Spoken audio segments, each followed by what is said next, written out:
Have you ever watched someone turn down more money than you will probably see in 10 lifetimes, just to bet on themselves? That's exactly what Victor Wembanyama just did. And no, this isn't one of those clickbait headlines where the number is exaggerated. We are talking about the kind of generational wealth that makes LeBron's rookie shoe deal look like pocket change. If you saw the headline and clicked, you probably thought one of two things. Either, wow, this kid is insane, or how much money are we actually talking about here? And honestly, you were right to click, because the justification for this move isn't about basketball. It's about a cold, calculated business strategy that redefines what it means to be a global superstar. The problem we all have as fans is that we see the bag of cash and think the story ends there. But with Wemby, the money is just the opening act. By the end of this, you're going to understand the real chess game happening behind the scenes, a game that most agents and brands are absolutely terrified of. So here's the promise. In the next few minutes, I'm not going to just throw numbers at you. I'm going to break down the psychology of why saying no is the most powerful negotiation tool an athlete has. You'll understand why his feet, literally the size 20.5 feet, are a $1 billion asset, and why Nike might actually be sweating right now despite having a contract with him. Let's get right into it, because this story is already unfolding. To understand the rejection, you have to understand the mountain of cash that was placed on the table. According to reports and industry sources, the shoe deal that Wembanyama's camp allegedly turned down was poised to eclipse everything we've seen before. We're not talking about the $90 million deal LeBron signed with Nike right out of high school back in 2003. We're not even talking about Zion Williamson's monster $75 million Jordan brand deal before he ever played a game. We're looking at a number that, according to various sports business outlets, was comfortably in the nine-figure range, potentially exceeding $100 million over a long-term period. Now let me pause here and add my own human, slightly sarcastic analysis because, look, if someone offered me $100 million to wear sneakers, I'd probably wear them to bed, in the shower, and to my own wedding. I'd find a way to sneak the logo into my passport photo. That's just me. But Wembanyama, he yawned. And this is where the analysis gets interesting. It's not arrogance, it's math. Victor Wembanyama is already locked into a deal with Nike. He signed that contract before he was even drafted, back when he was still playing in France. But here's the kicker. That original deal is essentially a placeholder. It's a team shoe deal. It allows Nike to put him in the GT Hustle or the GT Cut, slap some alien logos on it, and sell it for $230 a pop. And guess what? People are buying it. Those player-exclusive colorways like the Alien or the Christmas editions, they sell out in minutes. This is where we hit the first mini hook in the story. The demand is there, but the signature shoe isn't. Why? Why hasn't Nike given the most unique physical specimen since LeBron his own actual signature shoe yet? It's been over 2 seasons. The answer is tied directly to why Wembanyama rejected the biggest deal ever. According to reports, Wemby and his agent, Bouna Ndiaye, are playing a different game than everyone else. They aren't looking for a paycheck. They are looking for equity and control. They want the line separating pitchman from partner to be completely erased. Wembanyama doesn't want to be a face on a poster. He wants a seat at the design table, a share of the upside, and a genuine stake in the creative direction of his brand. This is a pattern interrupt for the entire sneaker industry. Usually, a rookie gets drafted, signs for whatever the highest bidder offers, and that's that. Wembanyama is treating his brand like a tech startup. He's taking a smaller, more selective approach now, rejecting rich, million-dollar deals left and right from other brands, so he can keep his options open for a bigger slice of the pie later. And here's the thought-provoking part. What if his feet are just too valuable to lock in right now? Stick with me, because this is where it gets slightly weird but incredibly important. Wembanyama's feet are still growing. He's a 7'4" genetic marvel with a wingspan that defies physics. If Nike or any other brand locked him into a 10-year, $100 million deal today. By year 5, that deal could look like the biggest bargain in sports history. His career earnings from the Spurs alone are projected to be north of $300 million if he hits his performance incentives, and that's before we even talk about endorsements. By rejecting the megadeal now, he's essentially telling the market, I haven't even peaked yet. If you want to own the next decade of basketball footwear, you're going to have to pay me for the player I'm becoming, not just the player I am. Teasing what's coming next here. We'll get to the exact business model he's copying from Kobe and Jordan in just a second. But first, let's talk about the alien effect. Nike has already given him an alien logo. They've built this entire extraterrestrial narrative around him because, let's face it, the guy doesn't look like a normal human.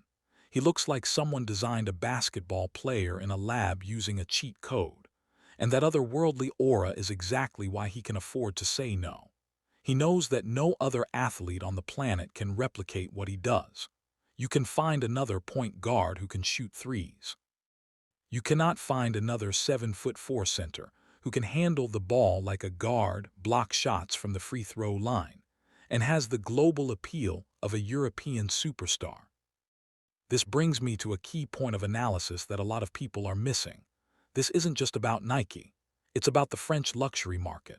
According to reports, Wembanyama's brand value is being compared not just to LeBron but to Kylian Mbappé. He's already an ambassador for Louis Vuitton. He's moving in circles that transcend the NBA. When you're wearing custom LV suits on draft night, the desperation for a quick shoe check is just lower. He has diversified his income so strategically that he can literally afford to wait. His net worth is already estimated at around $10 to $15 million just from his rookie contract and selective deals. He doesn't need the shoe money to pay rent. He needs the shoe money to build a legacy that lasts long after his playing days are over. And look, I have to interject with a bit of dry humor here. It must be a really strange feeling for Nike executives to have a guy under contract who is simultaneously their biggest asset and their biggest negotiation headache. They have him wearing team shoes that cost more than a nice dinner for two. And he's out here making those team shoes look like grails. He's proving the product works without needing a signature name on the tongue. Why would they rush to pay him $100 million if he's already selling out the GT cut just by existing? But that's the trap. If they wait too long, some other brand, and I'm not naming names but you know who they are, will come with an offer that includes ownership. That's the new frontier. Smooth transition here because you might be wondering, okay, so if he said no to the biggest deal, what exactly is he holding out for? The answer lies in the history books, specifically with Michael Jordan and LeBron James, but with a modern twist. Jordan didn't just sign with Nike. He got a royalty on every single shoe sold. That's why he's a billionaire today. LeBron negotiated a deal that included cash up front but also long-term value. Wemby's camp, according to sources, is looking for something even more innovative. They are allegedly pushing for a structure that includes a massive base guarantee, yes, but also significant performance bonuses for MVP awards, a piece of the company's stock, and most importantly, creative autonomy over the shoe line. They want to own the IP, intellectual property, around the alien branding. Think about that.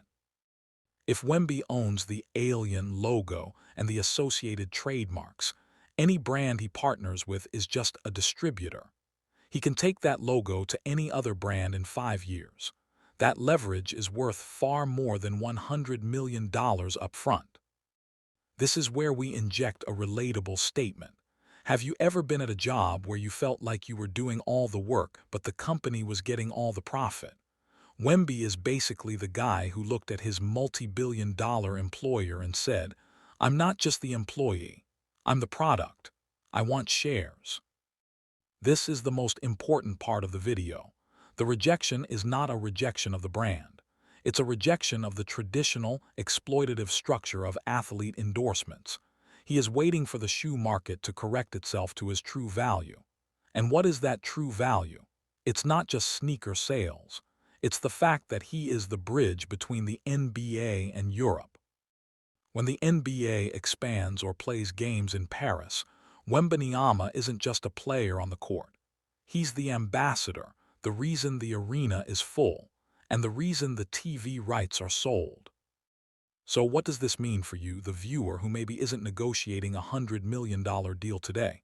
There's a massive lesson here. It's about the power of asymmetric leverage. Wembanyama is 22 years old. He has a decade plus of prime basketball ahead of him. Time is on his side.